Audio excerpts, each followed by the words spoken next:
Welcome, ladies and gentlemen. Today we're going to take a look at the Magicka Nightblade healer for Dragon Bones DLC. This is a dungeon build. I do have a written guide on my website if you want to go check it out. I will put the link into the description. I do have more gear setups and better descriptions there. So, when we look at our stats, we have a lot of spell damage, magical recovery, and just in general a lot of resources. I'm using the Atronach Mundus Stone, gives us magical recovery, very important. In combination with Witch Mother's Potent Brew, magical recovery, max magicka, max health. Then we're using the spell power pots. You don't need to use them. If you want to use cheaper pots, go with it, but just make sure to have a way to actually gain the major sorcery buff. In terms of race, you can use High Elf, Argonian or Breton. I usually choose a High Elf because 10% more max magicka and 9% more magicka recovery. Which is kinda the best thing, at least in my opinion. Now, like I said, I do have a lot of other gear setups on my website. This is just kinda one option. Also, make sure not to forget to subscribe. I will release more videos in the future. So we're using 5 spell power cure. This set is kind of a must-have all the time, because you see, it basically applies 260 weapon and spell damage to your group members, so you deal more damage, and it's really easy to apply. Now you see 2.1k.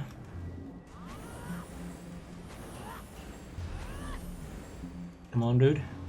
There we go. 2.37, and then when we drink a potion, it's up. It's just the moment you heal somebody that's at full health, it has a 50% chance to actually proc, so really nice. And when there is 2-3 other people in your group, it will go off really fast. The other set that I'm currently using is a Worm Cult, and we only need this when you have magicka setups in your group. You only have stamina setups, you might want to choose another set, like Yorwul's, Mending or Sanctuary. I have a lot of other stuff on my website. Now here, you see, you basically reduce the magicka ability cost by 4% for your whole group, which is nice. In terms of enchantments, for all spell damage glyphs here on the jewelry, we have so much recovery through other things, so we can have full spell damage. If you feel like you don't have enough sustain, you can change it out with either magicka recovery or spell cost reduction. Now here, traits. Tri-stat infused on the big pieces, and on the small pieces you want magicka with divine. That kinda will lead to those resources here. If you want more health, you can use more health enchants. It's up to you. Now this here is a full light setup.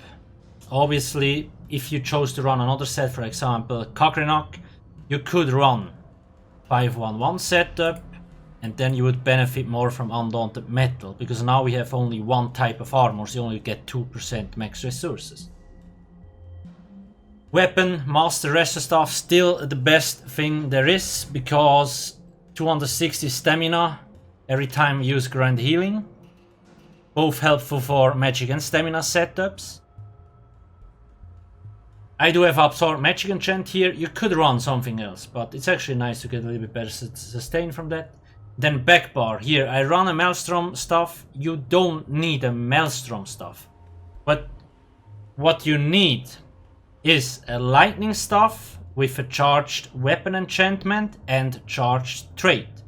If you want, you can run a random stuff here. If you don't have a master and a Maelstrom staff, you could, for example, use, let's say, 5 spell power cure with 5 Kagrenach. Then you could run a 1-piece monster set. That would be another option. There's a lot of good things. Why do I say lightning staff, shock, damage enchant and charge? It's to apply off balanced. When we look at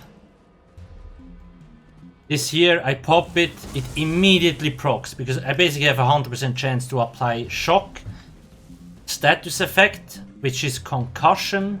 Concussion increases the damage the boss takes by 8%. Once concussion is present, your shock blockade will apply off-balanced.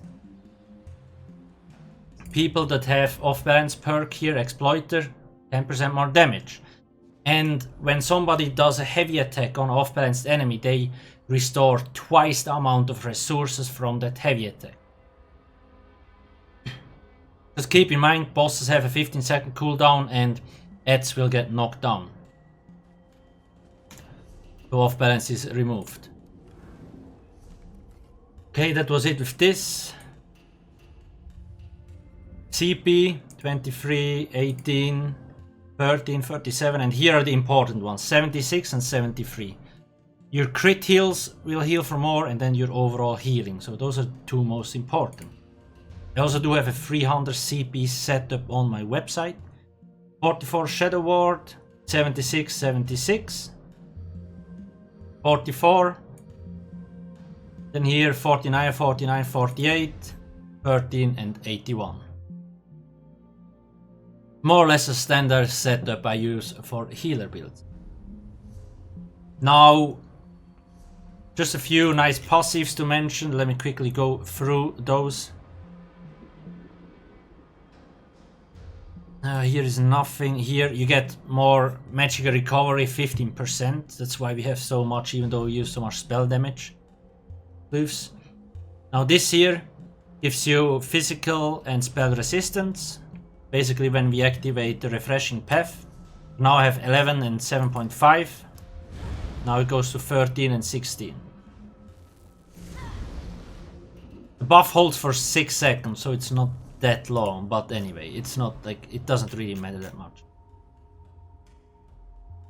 Other than that, Catalyst, when you use a potion you get ulti points. You can see it, whatever.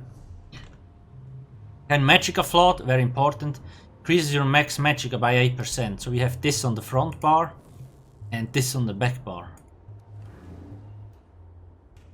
Then here we get the few ulti points. Also make sure you have destruction and restoration stuff passives, very important. I have them listed all on my website. Light armor, fighters, mages, undaunted, racial and alchemy, medicinal use to increase the duration of the potions, very important. Skills. Now this is my setup. You can change around skills, you can swap them out if you don't like them. It's really up to you. I just will explain why I use them. This here is a very effective ability because we don't have Breath of Life like a Templar. So if somebody drops low on health or you don't know where he is, you just pop this. And he will get the shield. The shield is pretty huge, so you actually have more time to react. Pretty cool. Combat prayer needs to be on your group members all the time. Gives them minor berserk, increasing their damage done by 8%. That's something really cool. Healing Springs, your main healing ability. As you can see, heals for a lot and just really nice in general. Also doesn't cost a lot. See, if you hit up to 3 members, you get 340 Magicka back from each friendly target. A lot. Inner Light is mostly here. It gives us a lot of resources. You can see 39.6. I take that out. It's at 37, so we get like 2k, something like that.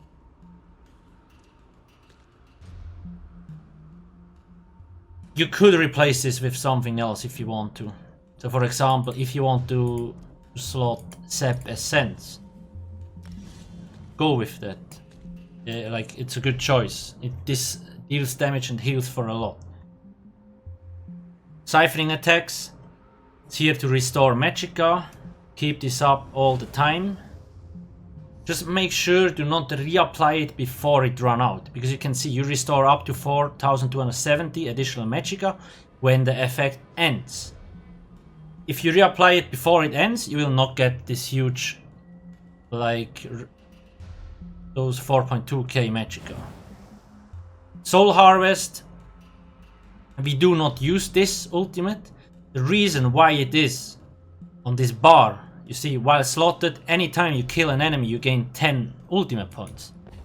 We have Puff and blockade on the ground. So in trash fights, it is very likely that you actually kill off targets, bam, 10 ultimate points, 10 ultimate points, another 20 from the potion passive. You will get the aggressive Warhorn up in no time. And you always want to make sure to use this, because you see, for 30 seconds you gain 10% max Magicka, max stam and max health for you and your group. And then also for 10 seconds Major Force, which increases the critical damage done by 15% for your group members. So it is a very nice ultimate. First off, most people will be between 19 to 20k health if a tank with Ebon armor is present. And just also more do damage, because they will do more damage, Magicka is higher, stamina is higher. And obviously the modifier. Then we have Refreshing Puff here. So it deals quite a lot of damage actually. While on the puff and for up to 2 seconds after leaving it, you and your allies are healed for 1.4k health every 1 second. It's a pretty strong heal over time. Pretty cool. Blockade of Storms, like I explained earlier, we want to use this to apply charged trait, and it also procs off balance, so really nice. Elemental Drain. This needs to be on the enemy all the times because of minor Magicka steal. It increases your sustain by a lot. And it also applies Major Breach debuff on the enemy. Energy Orb. Most healers don't use this. It's the most important skill, kinda, for sustain. But I don't see it often enough. Especially if you go into the LFG group. As a healer you need to learn to use this. Use it every 10 to 15 seconds. Just use 2 bubbles. So your damage dealers can actually activate them. And you see, when somebody activates the synergy, they regain 4k Magicka or stamina. Whichever stat is higher. So it really helps with sustain. Then I have Healthy Offering. You don't necessarily need this, but it's nice you gain minor mending, increasing your healing done. And it also kinda sacrifices your essence, healing you or an ally for 18k health for 8 seconds. You lose health, but not a lot, and you regain it quite quickly. So yeah. It's a nice heal over time. But yeah, like I said, you could swap out this skill and like here. If you have enough sustain, you also, like, there's a lot of options you can change the build around. Just, I hope you understood why I have this kind of setup. If you do have any more questions, please ask me in the comment section below. Make sure to not forget to subscribe. Thank you for watching and have a nice day. Cheers.